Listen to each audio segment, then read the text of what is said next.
Hey guys, Barry Mediditi, CEO and founder of The Game Changers, here for the Comeback Game podcast. And I'm super pumped today because today I've got Brian Cassingena from Mindvalley. Brian, how you doing, mate? Good, mate. How are you? Thanks for having me on. Mate, you're most welcome. Look, I'm super pumped. I had the privilege of catching up with you about a month ago, and I was pretty blown away by your story, by what you've been able to achieve through working with Mindvalley and kind of the growth you've helped those guys achieve through their strategy with marketing and their funnels and so forth. So, mate, before we get into the juicy stuff, tell us a bit about you. Who are you?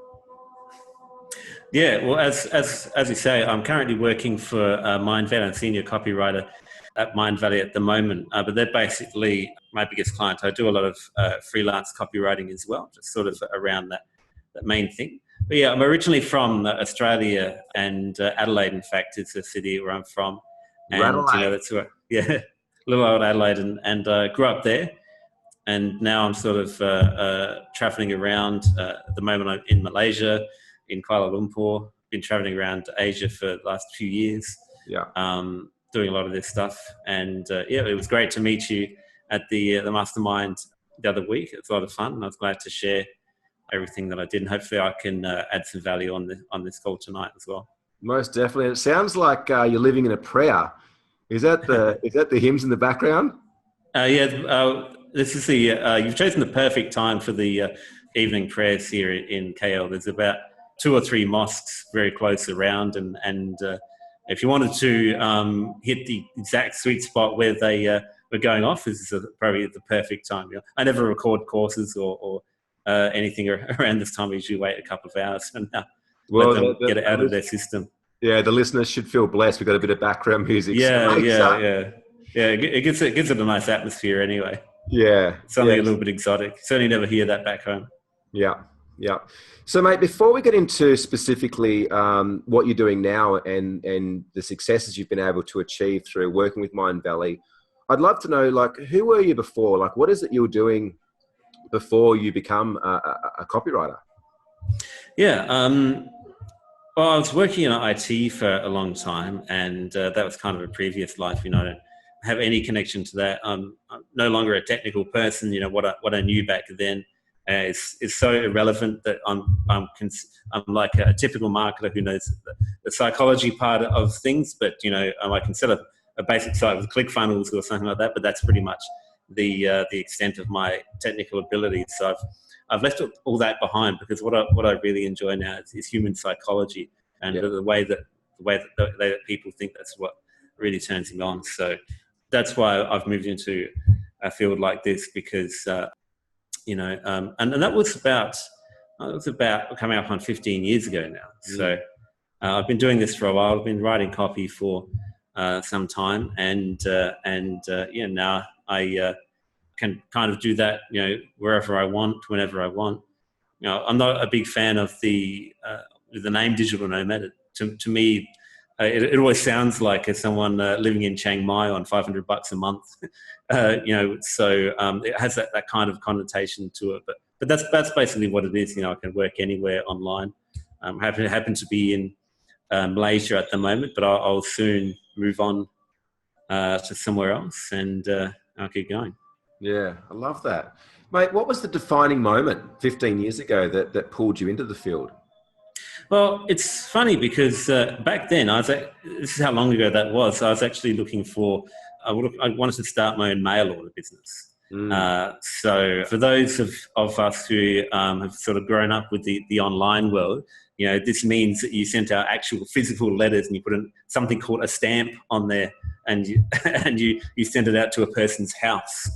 Whereas now my mailbox is just either here or back home, it's just pizza flyers and bills. So direct mail is another story, but I wasn't even thinking about the internet then. But then I started learning about marketing, and what happened was I bought a marketing course and I had a product which I obtained the rights to actually reproduce that and sell it. So I actually started doing that on eBay. And I tried different things like collectible cans and other physical products, but the thing I had the best results with were actually the reprint rights products. Now, basically ebooks and audios and stuff like that, and little pieces of software that I had the rights to resell to other people. And I slowly built up an eBay business doing that. But here's where I got into the actual copywriting, because I was selling a bunch of stuff, and that stuff was aimed at business owners and entrepreneurs. They started to come back to me and ask me if I could write their eBay ads for them. And I pretty soon found that I found it a lot more fun and a lot more profitable, to actually write the copy for other business owners rather than do the eBay business, where I was lining up at the post office every day and sending stuff out. So that's kind of how I got into copyright. I got some good early results, and I've been doing it on and off ever since, which we'll talk about today as well. Yeah. So tell me, was it like 4 years ago that you came across Mindvalley? They come across you? I don't know how long ago I knew about the company, because they kind of have a reputation with copywriters. A lot of good copywriters have kind of gotten their start there, because if there's one thing that as a copywriter for hire, it's that no matter how good you write, a lot of people who hire you will actually never end up using your stuff, which is a whole other story. But if you write for Mindvalley, your stuff is going to get tested against a large number of people, so whether it's any good or not. That's the acid test when it actually gets sent out. Yeah. So I knew about them for many years, but actually came to Malaysia because I started working with an entrepreneur here, writing some copy for him, and then I decided to come over here and spend some time over here. I worked with him for about 4 months. He's another Aussie guy as well, and I knew about Mindvalley, but then the copywriting job came up, and while I didn't go there for the money, I went there. I wanted that kind of opportunity to learn from Vishen Lakiani. He's a real smart marketer and a very, very good entrepreneur. And I knew that it would be a great test of my copywriting skills to have my stuff sent out to well over 1 million people for some mailings. So, I started writing some copy for him. I did a few launches, and I've actually done a bunch of 7-figure launches and evergreen funnels as well with the company. So that was what I was really looking for, the opportunity to actually have my stuff tested in a real market, and that's why I actually hooked up with Mindvalley, and I'm still working with them. Yeah. And so they were in a bit of trouble before you came along. They'd been in business for 8 or 9 years. They'd launched a lot of products, but they weren't making a lot of money at that point in time. What was the defining moment between where they're at then to where the guys are at now? Because, from what I understand, they're absolutely smashing it now. As you said, you've written and helped create a number of 7-figure launches and evergreen funnels, which is just absolutely phenomenal. What was the difference between back then to now? Back then, the sales funnels that they had were quite simple, and what we did is we did quite a number of innovations, and one of them, which I spoke about at the event the other week, where I met you. So back then they were just doing very simple, lead magnet funnels. They download a free PDF, or one of them was some meditation music that I download for free, and then you just get a bunch of emails after that. And that's how simple a sales funnel can be. It sounds complicated, but it's just a bunch of emails and a couple of web pages, and that's a funnel. Yeah. But they'd gotten to a point where that wasn't really working anymore as much as we hoped. The value that we were getting from each lead wasn't really there. So we rolled out a number of changes, a number of different funnel models, which Vishen and I researched. One that I'd like to take the credit for actually being the first to come up with the idea, but Vishen he saw the Ask book by Ryan Levesque, and that is about survey funnels and quizzes and that sort of thing. And this is what I talked about at the event where I met you.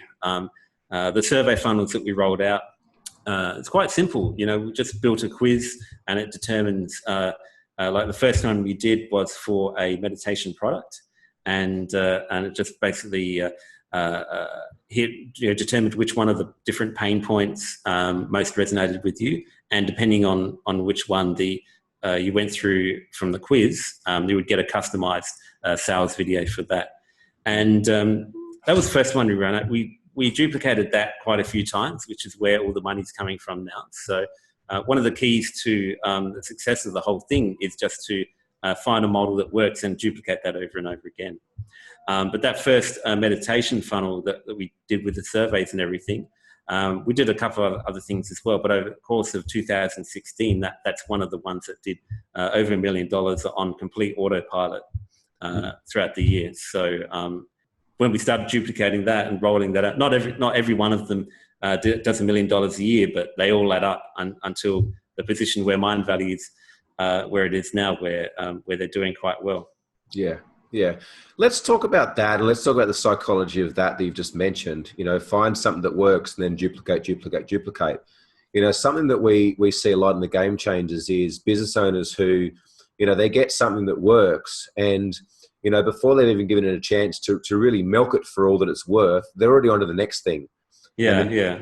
And I see that a lot with business owners and entrepreneurs is that, immediate gratification, the shiny thing syndrome, always moving to the next thing, but wondering why they're constantly experiencing adversity or challenges.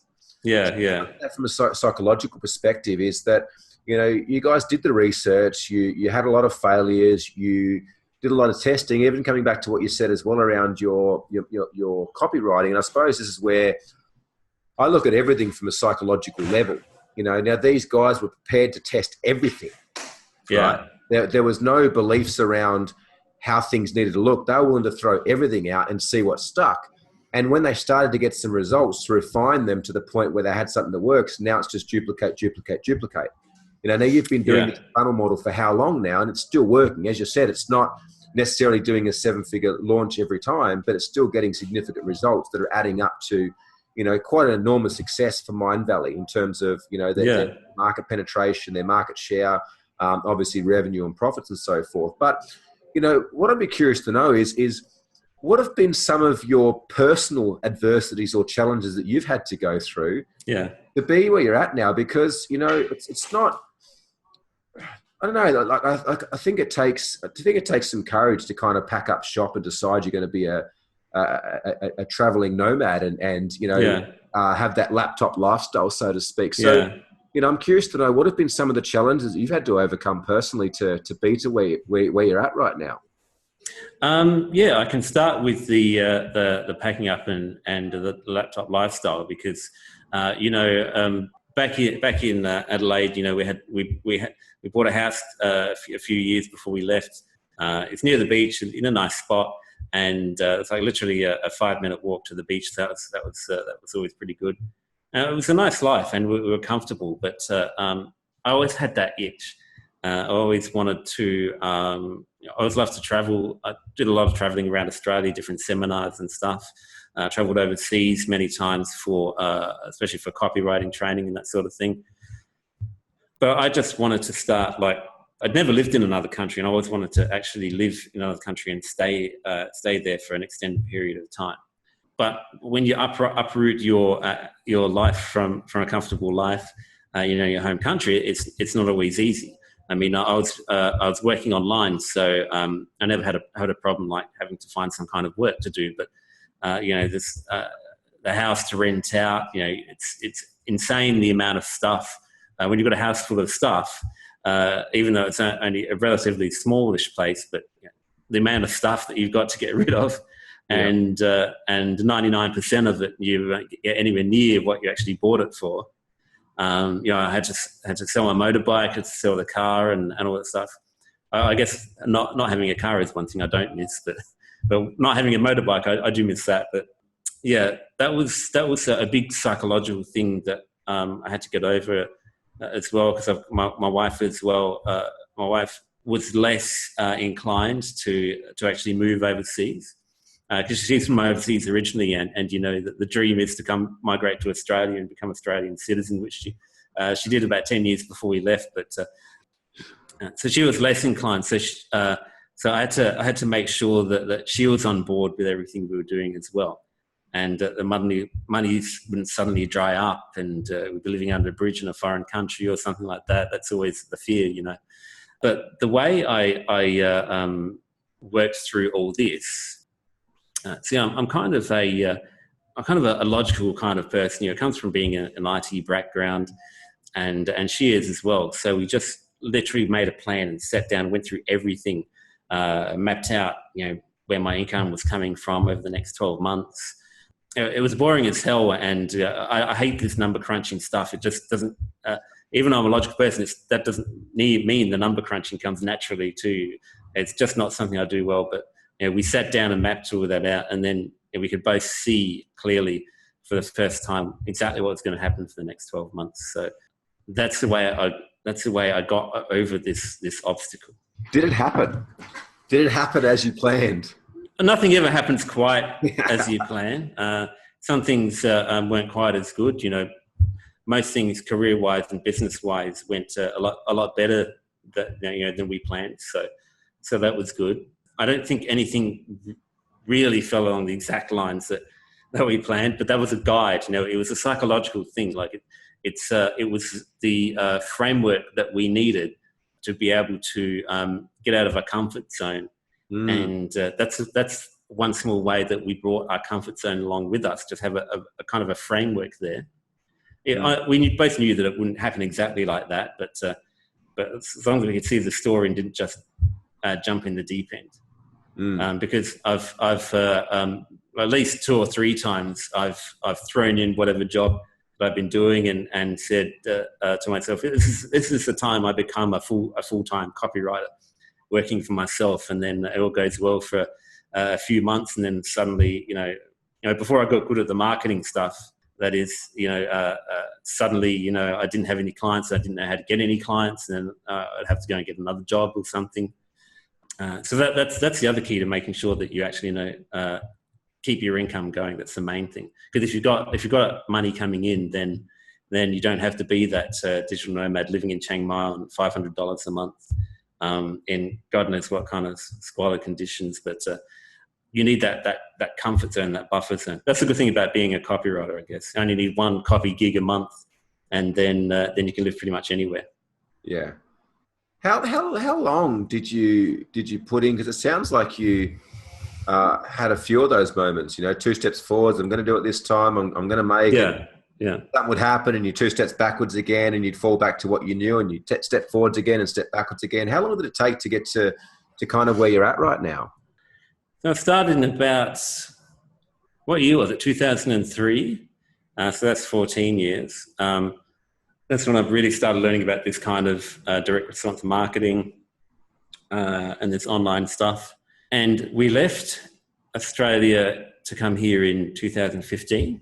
And for the 2 years previous to that, I was working full time for myself from home. So basically 03 to 2013 was sort of that roller coaster learning period, trial and error, throw stuff at the wall and see what sticks, kind of thing, where I did eventually get it right. I'm kind of stubborn in my ways, and I think that I know, what's best when there's proven systems set out up to actually do that. So eventually I actually figured out how to do that after 10 long years, which a lot of people probably do a lot quicker than that. But it's about 2013. Since then, I've pretty much been working for myself. Yeah. What do you think was the biggest characteristics or the main characteristic of yours that you had that allowed you to get to where you are today? Because you say that a lot of people might have done it quicker, but I would also say too, a lot of people would have stopped. Would have persisted to get there. They wouldn't have got the gold at the end of the tunnel. It's interesting that a lot of people see a no as a no, but from a sales perspective, I would say that every no is one step closer to a yes. So it's a matter of perspective. Like, what was the biggest, or what was the main characteristic in you, do you think, that allowed you to move through that and be where you are today? Probably just the fact that, I'm going to say that I never really gave up, but I thought that I gave up several times, like somewhere between that 10-year period. I thought, this is it. I'm just like never going to be a copywriter. I'll have to get another job in IT, at least it's secure and pays well. Pays well, but this is it. I've given up. I can't get any clients, and stuff like that. Even though along the time, whenever clients did use my copy, what few clients I did write copy for, they tended to get good results. But for a long time, I just couldn't get the clients. And I know there was one time around probably about 2008, 2009, where I considered myself that I'd given up and I was just going to work in some job, but clearly I don't listen to myself very well. So after a while, after I sulked around it for a little while, I got back into the courses that I bought and I got back to writing, and that's probably been the main difference. I know that, and I know this from writing from the business opportunity market, which I've done quite a lot of writing for. The psychology of somebody that is pursuing an online career, whatever kind of online business or service that is, And you mentioned it before. It's the bright, shiny object syndrome, where you've got all these different opportunities, and I get presented with them every day. It's a matter of discipline to stay focused on what you're doing and keep that up. And that applies to the funnels that we've rolled out as well, which I can tell you about. So that's the main thing that's the difference. Stick-to-itiveness, as the Americans call it. Stick-to-itiveness. It's interesting. Like, my honest belief is that as human beings, we could achieve absolutely anything that we want to achieve. Yeah. But far too often we haven't got the discipline and the focus to continuously go after it, even after the doors keep shutting, even after the obstacles turn up. We take it as that's a sign that we shouldn't be doing this. It's a sign. Like, I was having a conversation with friends last night about relationships, and they're like, that old belief, relationships shouldn't be this hard. Yeah. And that's what pisses me off about social media, is I see so many people posting crap on social media that's just not true. They'll post how successful that they are, in making money or creating wealth. And, they'd rang me up 2 weeks early asking for money. They're posting how amazing their relationships are, and that it's just not that way. Yeah. And I think that's where there is a problem right now in life, is that because of how connected we are through social media, everybody is jumping on this bandwagon of painting a picture that's just not reality. And I know we were speaking just before we started this recording around, in business. Like, I don't know about you, but, if I haven't had at least 2 moments every month where I feel like, packing everything up and throwing the towel in and closing my business down, I haven't gone hard enough. In the beginning, that used to really worry me. And now I kind of just know that means that I'm on the right path. When I have those feelings of like, you know what, it's all too hard, I'm just going to go and start something else, I know that I'm actually pushing myself, and that we're exceeding something great. Like, what is your thoughts on that? Do you still find you have those moments where it's like, oh, what am I doing? Maybe I could, just go and start up something else? All the time. And that's I suppose I suffered from that greatly during that first 10-year period. And the thing that people don't realize when they're coming up is that they think that suddenly you've made it, and that all that stuff will go away. But there is no made it. There's no time. There's no period where there's no time where. Well, I suppose if you become a billionaire, then that's probably pretty much qualifies as made it. But until you've really, really got a lot of money, or until you've really got the exact life that you want, there really is no made it. If you're thinking that there's some certain point where it's a bang, I'm now rich, I've made it, and I don't need to do anything else. It's not a destination like that. It's a long journey which takes a lot of time. Does that ever happen? Like we've worked with so many clients where they come on board and it's like, oh, we want to make $1 million profit, or I want to exit the business. I want to have the business operate without we. And every single time, the moment that you help them achieve that, they're so fucking lost, because it's something they've chased for so long, and they finally got it. It's like, oh my God, like, what am I do now? Yeah, that's it. We have an inherent nature to seek challenges, to overcome challenges. And I think that even as billionaires, we just have $1 billion problems. Someone told me once that if you're having challenges around a $10,000 tax problem in your business, there's no way you could grow a business big enough to have $1 million tax problem, because you haven't got the emotional stability to deal with that. Yeah. And right now, whatever anyone's experiencing in life is a representation of what they're able to experience in life. Yeah. The problems don't change, whether your business is doing, $1,000 profit or $1 billion profit. That doesn't change. You still have problems. What I think changes is your ability to deal with them, or the way that you choose to see them. Like you mentioned that, for a long time, you were the way that you were for those first 10 years, and you would look at the shiny things, and those things would probably affect you. Whereas now, you don't allow them to affect you the same way. Because you've grown from a psychological level that you're able to see things differently. And it's like, I get what's going on here. Yeah, because those things don't go away, that you still have the same challenges, like you say. It's only your ability to get stuff done in spite of those challenges. There's times where I'll finish a copy project and I won't have anything directly on the horizon, and I'll have that moment where it's like, where's the next dollar coming from? Even though I've got savings and different stuff like that, you always want that income coming in, and then it always comes in because you're doing the stuff that got you where you were, where you are now. You keep doing that, and like lead generation, finding new prospects and that sort of thing. It always does come in, because what you're doing doesn't magically stop working if you don't change it. So, the psychology is that people think that that's going to go away and life's going to be smooth sailing. But that smooth sailing life is only in fiction or in Facebook, like you were saying before. Yeah. I feel that we always live to our means. Like if you dedicate 40 hours to a task, you'll find a way to use 40 hours. If someone held a gun to your head and threatened to kill your child, and said that in order for your child to survive, you're only allowed to work 1 day a week, and you did the same amount of work done as you did the previous week, 40 hours, you would find a way to get it done. But often we're not willing to leverage ourselves out like that. We're not willing to lean into the discomfort, which is required to grow a successful business and to have a successful life.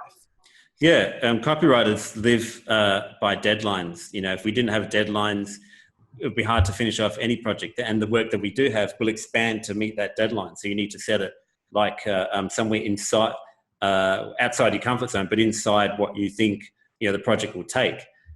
You're always capable of doing a lot more than what you can, what you think you can. That is because I know when soon after I started working with Mindvalley, there was a big launch coming up. The product was from a British hypnotherapist, and it was going to be a big launch, but the main copywriter that Mindvalley had at the time, his wife went into labour and into the hospital and had the baby, so he had to obviously dash off to that. And the CEO said to me, here's this project. We need all these emails written, the post-webinar emails. We need 7 or 8 or 9 emails or something like that.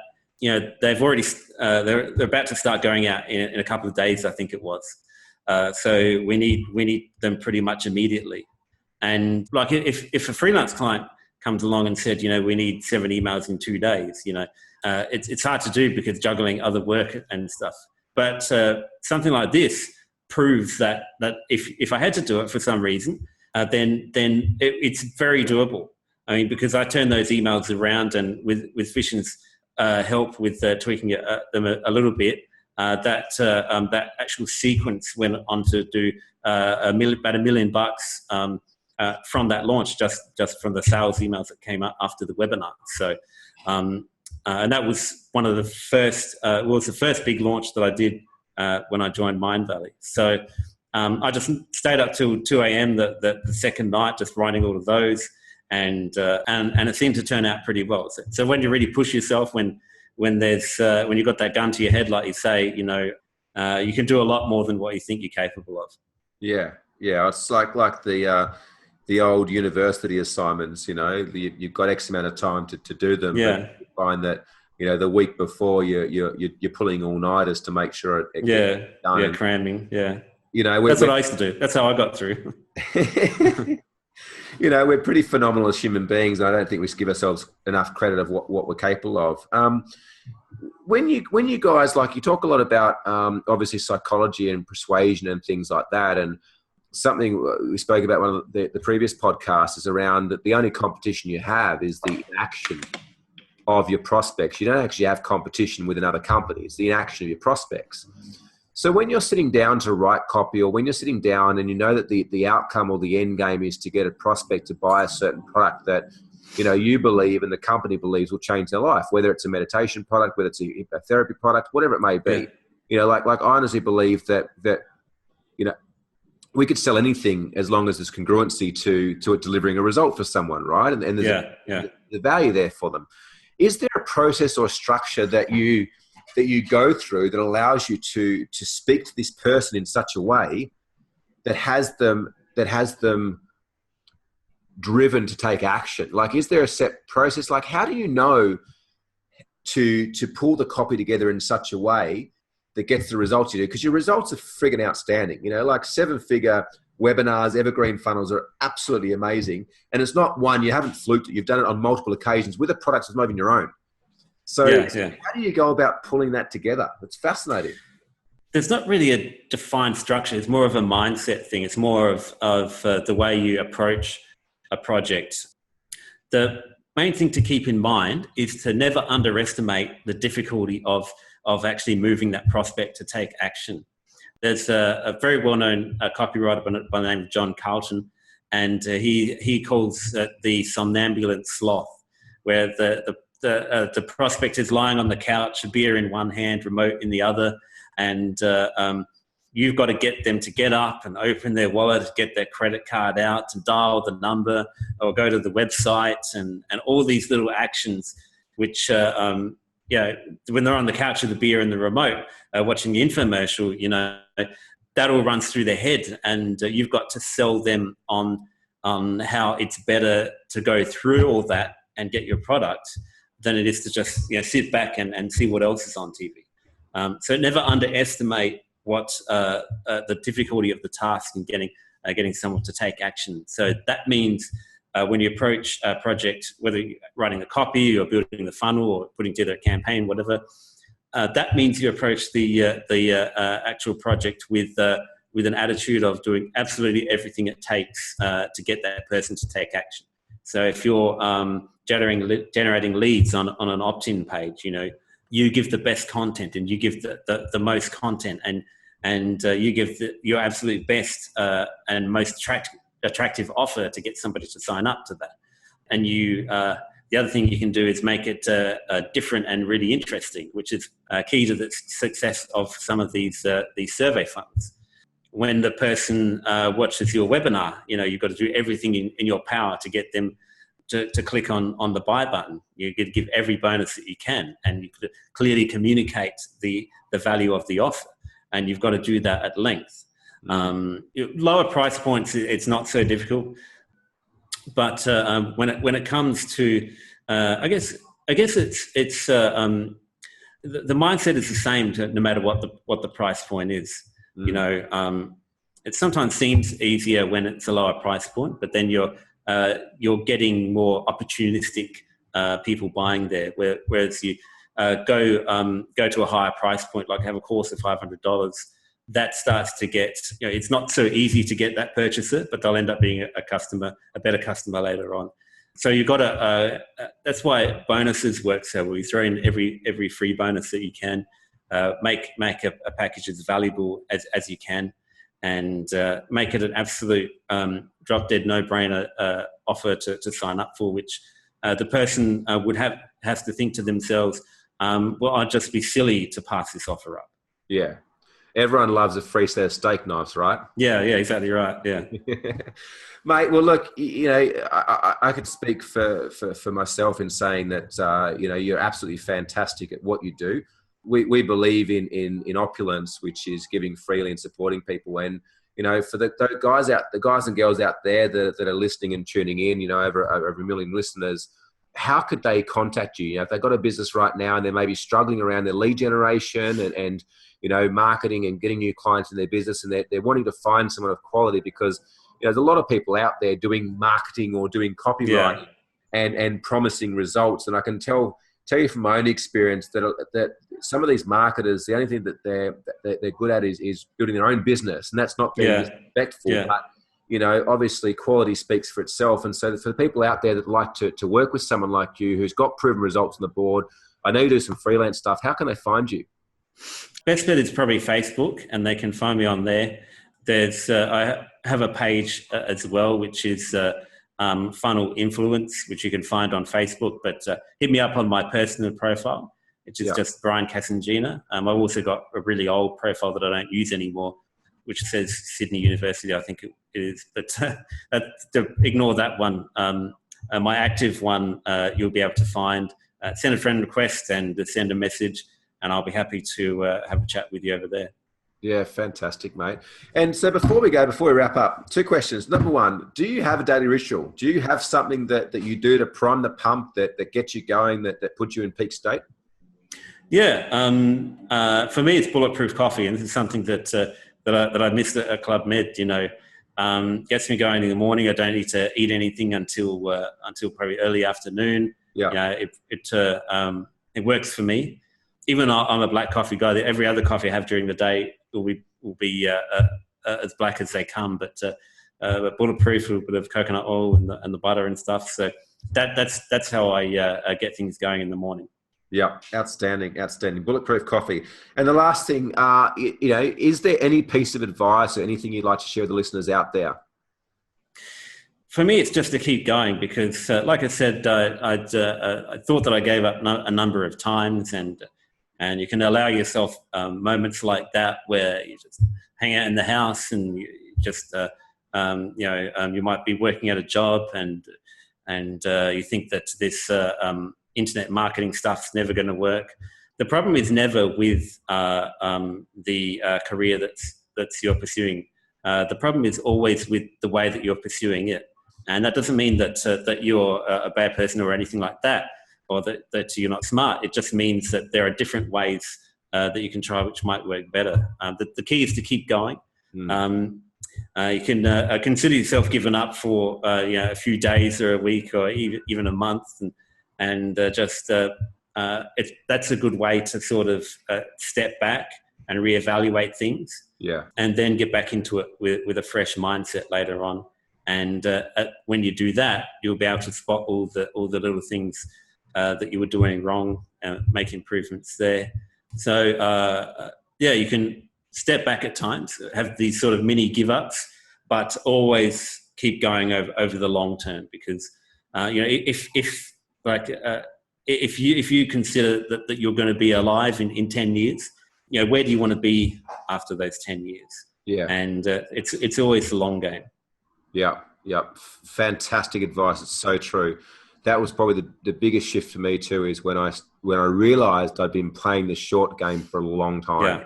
Yeah. And I just felt like I was spinning my wheels, exerting a lot of energy, a lot of money, a lot of time, and getting nowhere. And so I started to focus on the longer game and realized that far too often we overestimate what we can do in a short period of time. We underestimate what we can do in a long period of time. So yeah, exactly. Absolutely fantastic advice. Look, Brian, fantastic. Loved our conversation, mate. I trust the guys and girls out there got a huge amount of value. So that was Brian Cassingena, Barry Magledy of the Comeback Game, Inspired Unstoppable. Feel free to like it, share, comment, pass it on to a friend who you think needs to hear this message. And by all means, if you're looking to massively explode your business through online marketing, Brian's your man. Thank you so much for your time. Thanks for having me.